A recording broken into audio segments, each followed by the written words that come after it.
Welcome to the eCommerce Badassery Podcast, the place for scrappy female entrepreneurs who want to learn actionable steps and strategies to grow the traffic, sales, and profit in your e-commerce business. I'm your host, Jessica Totillo-Coster, a 20-year retail veteran who spent 3 years as the only employee of a 7-figure online store. That shit was crazy.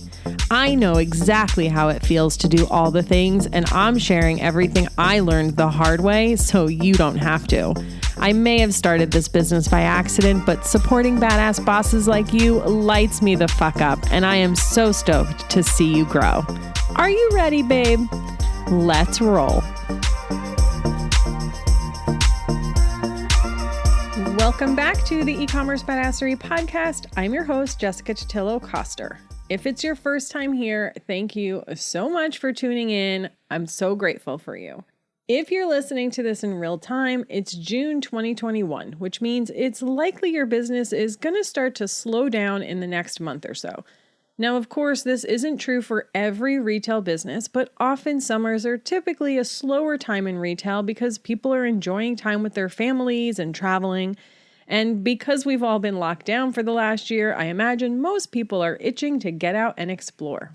Now, of course, if you sell swimwear or other summer-related items, this might actually be your peak time for business, but everything we're going to talk about today will still be relevant for you during your slow time. And what I typically see happen during these slow periods is that entrepreneurs scramble trying to think of ways to drum up more revenue. And while that's not necessarily a bad thing, what if you took this slow time and used it to your advantage instead?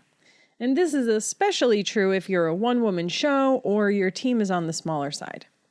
Most entrepreneurs in general spend more time working in the business instead of stepping into a role as CEO and working on the business. And your slow seasons are the perfect time to do this. So this summer, instead of stressing out about your sales, what if you took the time to enjoy your life a little bit and work on your business? You know the stuff: vision planning, getting systems in place, auditing existing systems, auditing your sales results, etc. Plus, if you work on this stuff now, you'll be in a much better position come Q3 and 4 when retail generally picks back up. So first up, revisit episode 53 of the podcast where I cover 15 ways to spring clean your business. That episode is packed with actionable things you can do right now, and it's a great place to get started with things like auditing your email automations, revisiting your ideal customer, assessing your team, and even just cleaning out your inbox. Today, I want to talk a bit more about some higher level things you can work on. And so first up, we're going to start with auditing your policy and customer service pages. One, you'll want to make sure these are still up to date, because often we change policies but forget to update these pages and they live on with outdated information that leads to confusion for our customers. I also recommend you look at your recent customer service requests and see if you can't make the information on your website more clear to limit those inquiries. Maybe you need to add some more information to your post-purchase emails, your product descriptions, or those customer service pages.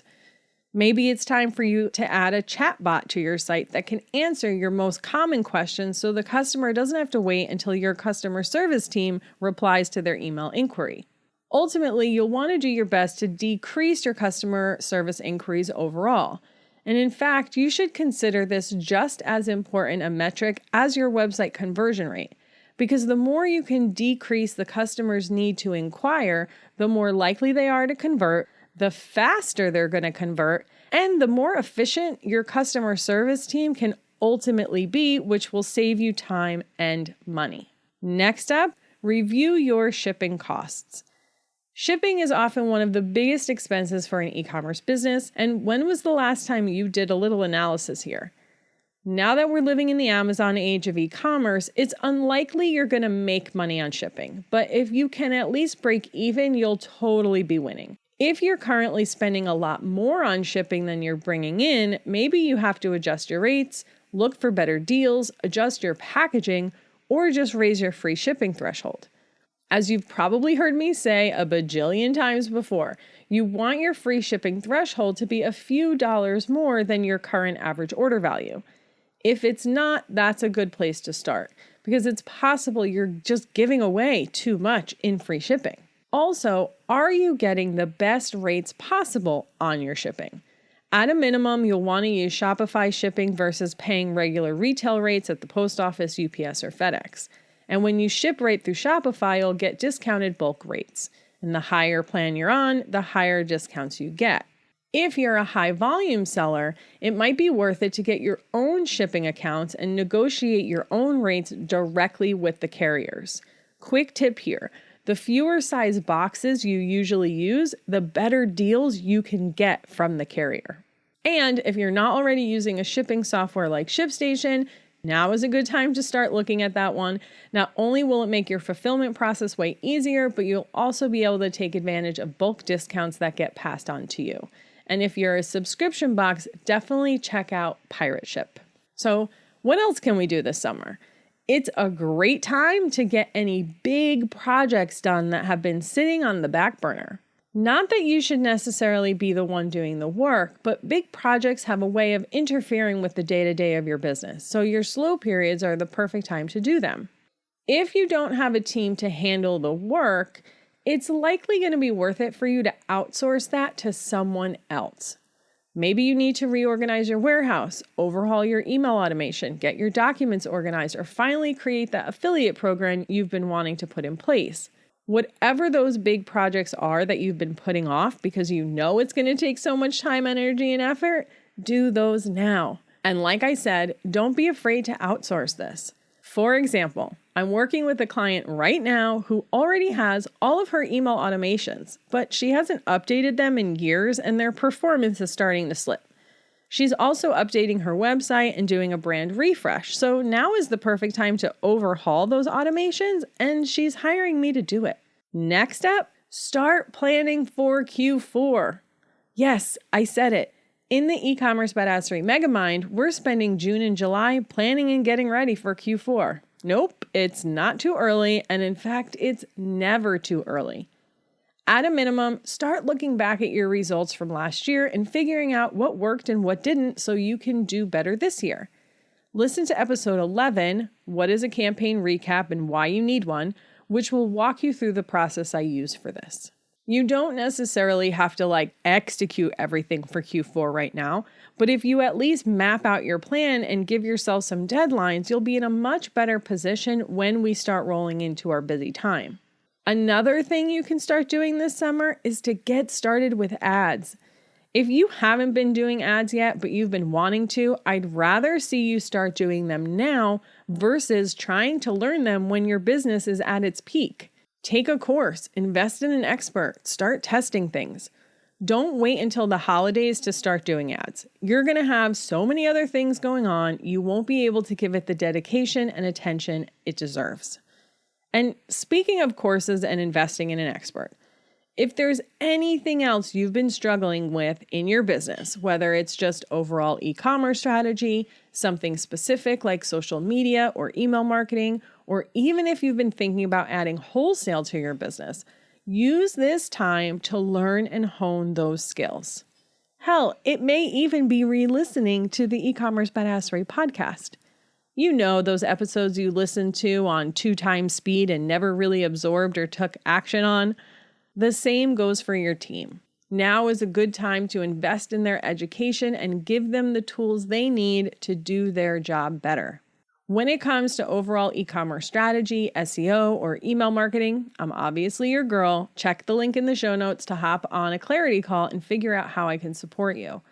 If you need support in other areas but aren't really sure where to go for that, DM me on Instagram and I'll introduce you to some kick-ass people I know who can support you. And then last up for today is to find partners and potential collaborators. Collaboration is one of my favorite ways to grow a business because getting in front of other people's audiences will help you grow so much faster than trying to do it all on your own. But finding the right collaborators takes time.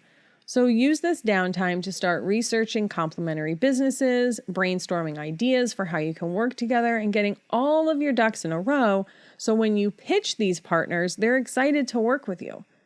Remember that businesses want to partner with other businesses that are at a similar stage. So make sure you have your branding on lock, you're consistent on social media, and that you have something to offer them. Start creating a relationship with them now so that you're not just popping up in their inbox with a cold pitch later on. Warm them up to you and your brand so that by the time you pitch them to partner up, they're already bought into you and your business. And if after all of this, you're still not sure where you should be focusing your time right now, listen to episode 41 of the podcast, Setting and Accomplishing Goals Like a Badass. In this episode, I talk about mapping out your year and defining those big picture goals and what you want to focus on in your business at any given time. This will help you prioritize that giant to-do list and better allocate your resources. And look, I know it can be difficult to just sit back and watch those sales continue to slow down, but you can't run at full speed in your business all the time. That will inevitably lead to burnout. And sometimes you just have to take a step back so that you can propel forward just like a slingshot. So use this time to stabilize and cement the foundations in your business so you can hit the ground running for the rest of the year. And that, my friend, is a wrap. Thank you so much for spending your time with me today, and I'll see you on the flip side.